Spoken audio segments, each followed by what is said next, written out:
Today I am drawing a spread in my sketchbook for Christmas. First, I am going to portion out some fairly equally sized rectangles.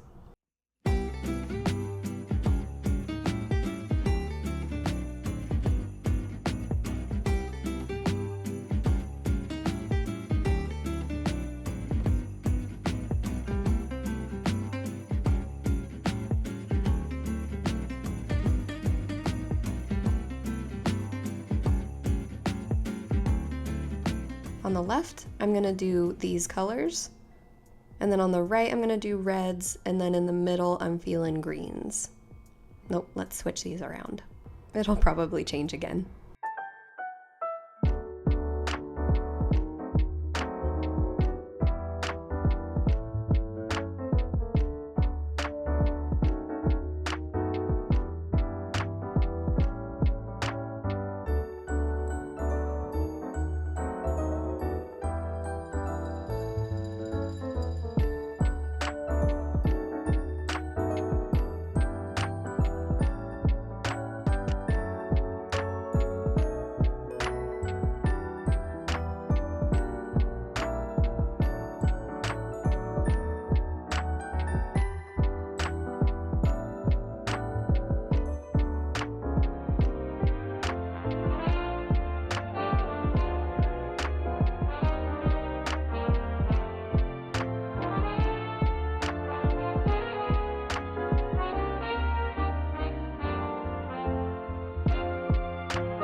Alright, the lighting is starting to get weird because of the sun setting.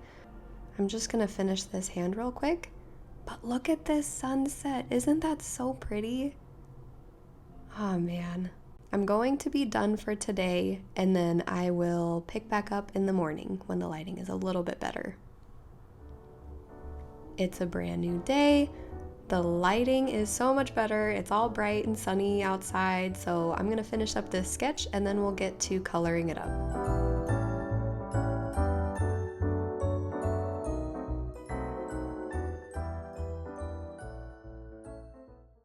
We'll do this because you will love it. Whoa. And look on the back. Mom, look on the back. You did that? Yeah. What is it? It's a balloon of normal ID and then this is an owl. Which one? This? Yeah. What's this? That's a thing. A thing? That's an eyed one. I love it.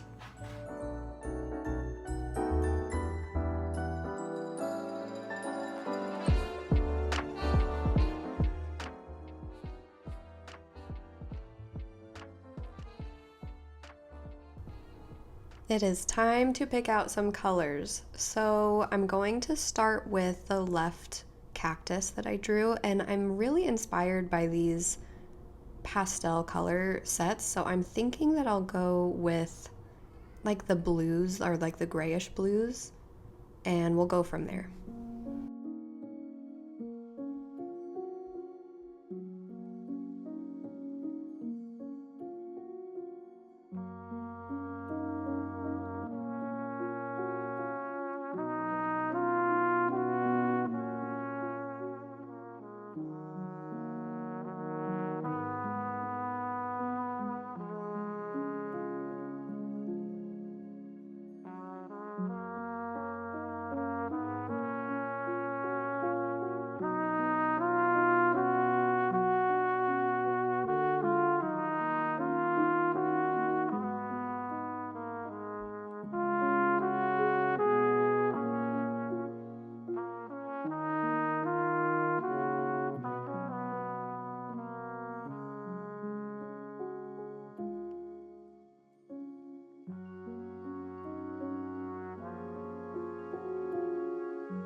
I'm using this Copic Multiliner and I'm going to give it some eyes. I don't really want to use this for lining because lately I've really been liking using colored pencils for lining. I feel like I can get a lot more control over like the intensity of the line. Oh, look at how cute this face is. I'm leaving a little spot of white for the reflection. Oh my gosh, it's so cute. Now once this is done, I'll be using the colored pencil like I said. I'm gonna use the Polychromos that I sharpened super sharp earlier.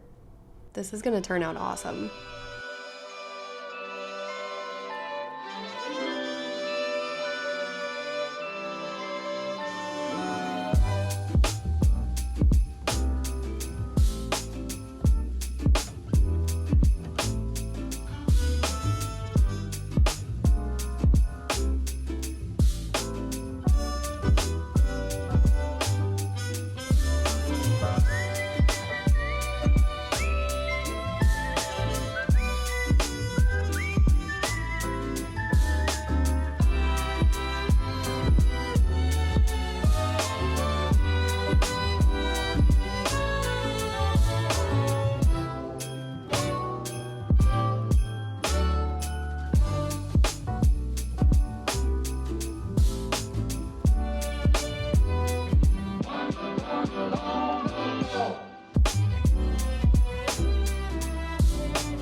I'm feeling like it's done. I feel really good about this, so I'm ready to move on to the Christmas tree. Now I left this sketch pretty plain. There's some extra stuff that I want to do to it. I'm not sure how accurate I stayed to my original color palette that I was going for the first one. So who knows how the second one is going to turn out, but I know for sure that I want lights in the Christmas tree.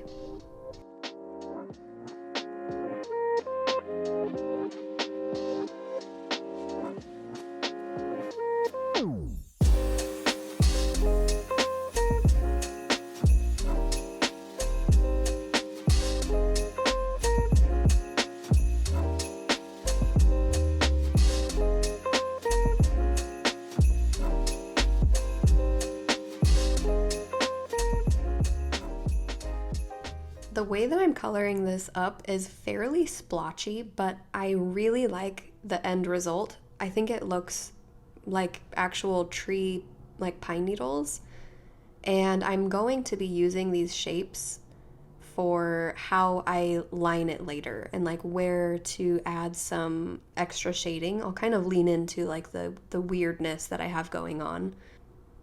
But for now, I think I will kind of add a little bit more shading with my marker just to make it easier for myself to see like the different sections. And then I think that I'll probably finish the Christmas tree maybe first. I want to think a little bit more about what I want to add to the background because it looks it will be a cityscape. And as soon as I drew the city behind the Christmas tree, I was like, yep, this has to be inspired by the Rockefeller Center tree. So I am adding in some giant Christmas ornaments in classic New York fashion. I don't know what exactly the floor is going to be. We'll get to that when we get there.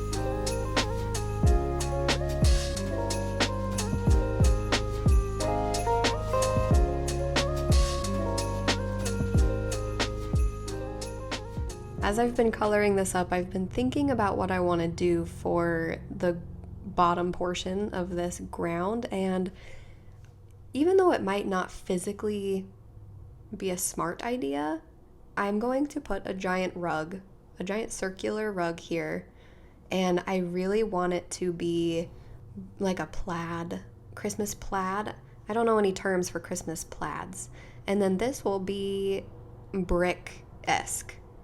I don't know if I'll be very detailed with the brick because I imagine that the rug is going to be super, super complicated looking. So brick is going to stay pretty subdued, and then the rug is going to be the focal point. I did look up a picture of plaid that I'm kind of going off of here, and I'm just doing one line at a time because if I look at the whole thing, I'm gonna get so confused. But I do know that I don't really care about my lines being really straight because I think if it's kind of crooked and wobbly, it will be very homemade looking in the end.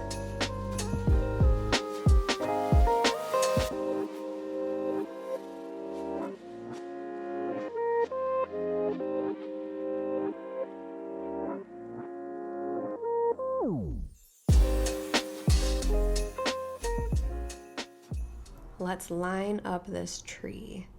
It always takes me a minute to get used to like how the line is gonna work and how to hold my hand the right way. Okay, so now that these are looking kind of how I want them to look, I'm gonna go back and fix that weird first line. Is it like that for anybody else? The first line always turns out super weird. And then under all of these patches of darkness, I'm defining the shapes a little bit more with some crispy lines. And then once I'm done here, I plan to go in with colored pencil and just give it a lot of texture and maybe make these lights glow a little bit more. I'm using Polychromos again, this dark green color, and holding it fairly lightly, I'm going in just underneath where I did the lines and then giving it a lot of texture.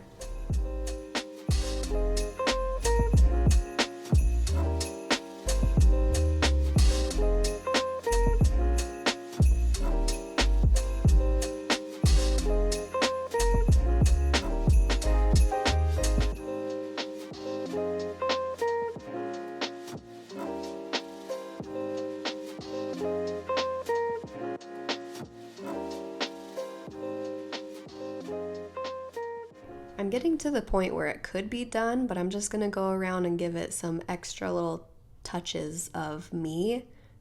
Give it a lot of drama with black in the trees. And then I'm gonna use this yellow. I really want this to look like it's glowing, and the best way that you can do that is on the ground. So I'm just going over the rug. What if I outline it in yellow? Is that too much?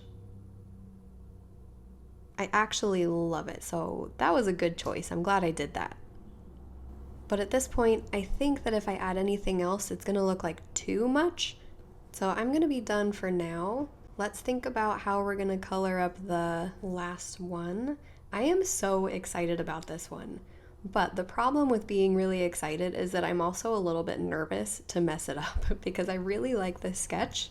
So I'm gonna start with the acorns because I feel like that's something really easy that can kind of ease me into the feeling of doing this sketch without being too aggressive with my colors. So I picked these 4, and let's get started on the acorns. First, we have to erase the under sketch just a bit so that the alcohol marker doesn't pick up some of that pigment from the graphite, and then we'll start coloring.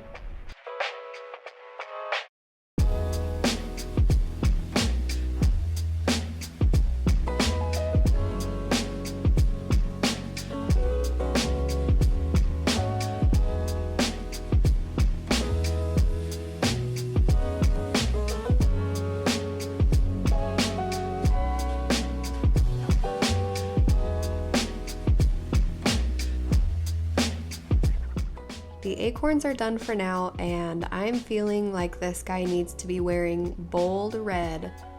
So that's what I'm gonna do, but before I do the red, I think it's gonna be a smart move to do the skin first, so the red doesn't muddy up the skin tone once I color up the skin.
It's time to tackle this tree.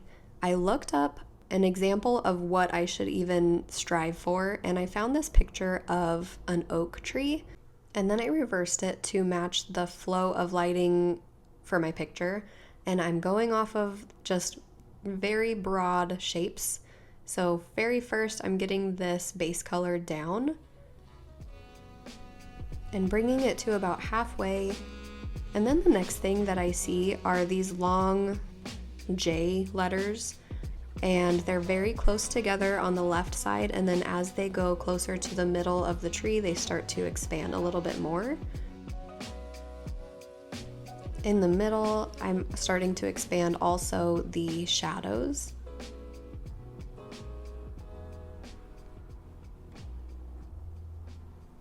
And kind of trying to add a little bit of texture with it too, so I'm not adding like really straight lines, these are kind of jaggedy. Now that I'm on the shadowy part of the tree, I'm just going to use that same color to not confuse the colors too much and just fill out this whole side with the same color that I have been using. Going around the arm, I'm going to have to figure out how to make it not look like a straight line, because it has to look organic. It has to be a little bit bumpy, a little gritty looking. I'm wondering if I'll have really good results once I do the colored pencil. So I might try to focus more attention on it with the colored pencil. Now I have a darker brown color, and I'm exaggerating the shadows a bit more here. So I'm following the same lines, but just giving a little bit more oomph in certain spots. And I also have to remember that the lighting will create a shadow on some of these roots. Taking it slow is always going to be your best move, because if you worry too much about what you're doing, then it's not going to be fun. This is really all it's meant to be, is just fun. So now that I have this super dark color, I'm going and kind of doing the same thing that I was before, but this time I'm adding just a little bit more like wobbliness. I have this really dim green color, and to the very top of the pieces of bark, I'm adding just a little hint of color. I'm honestly really shocked that it's coming together in this way. You have to give yourself the chance to just try something, even if you think it might be really hard, because you might really surprise yourself. Okay, let's pick out colors for the background. I'm leaning more towards this green or this green. So these two side by side. I might just do both of them. Let's try that out.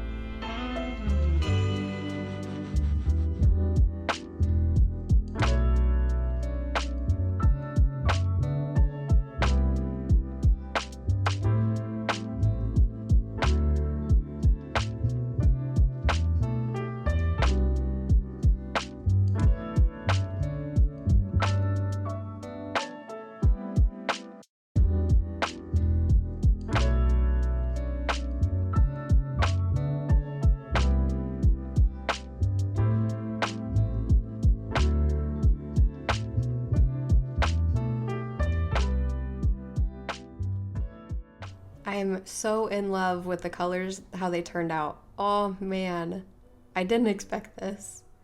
I wish that I could see the full picture in my head before I decide on something, but I never do, so it's always a surprise. Let's color up these eyes with marker, and then I'll define the eyes and everything else a little bit more with colored pencil once I'm done here. I always feel like I have to hold my breath whenever I do the eyes, because it can be such a make it or break it moment. Okay, I still have to figure out if I actually want him to have a mouth or not, but I'll worry about that later. Let's bring out these bad boys. I really like the color palette in these. I have more of them than my other sets, so I'm gonna use these for now. And I actually really like to use the tin for pencil shavings.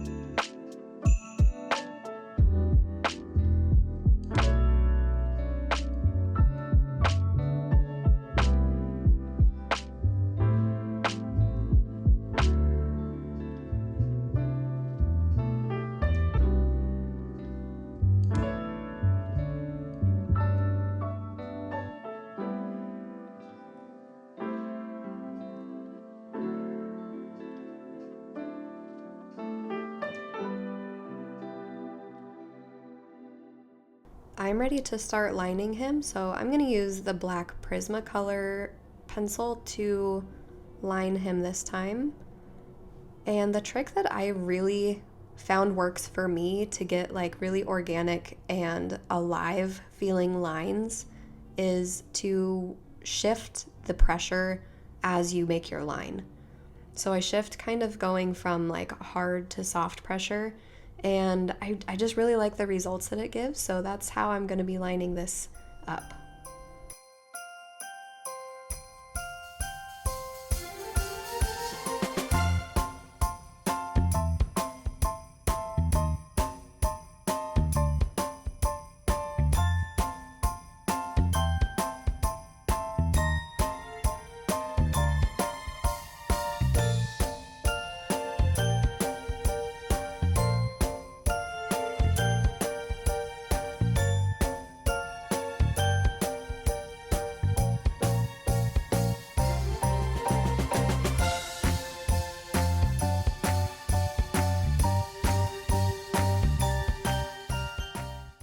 To be quite honest, I have tried a few different mouths and I have hated every single one. So let's see if this mouth is actually gonna stick.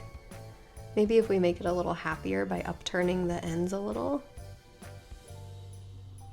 I actually really like this one. So I think this is gonna be the one. I'm going to erase it now and then cover it up with black liner to make it match everything else.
It is time to take the tape off.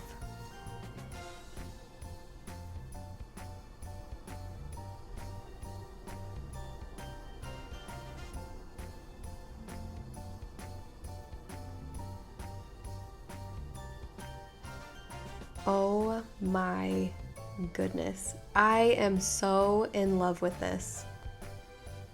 This is the final results for how they all turned out, and each one is so different from the last, and I couldn't be happier with how they all turned out. Oh, also, look at the backside. There's no bleed through, except for like on these little perforated lines. What about the other side? No bleed through. It's incredible. Anyway, thank you so much for watching. I hope you enjoyed it as much as I enjoyed doing this, and I will see you in the next one. Toodaloo.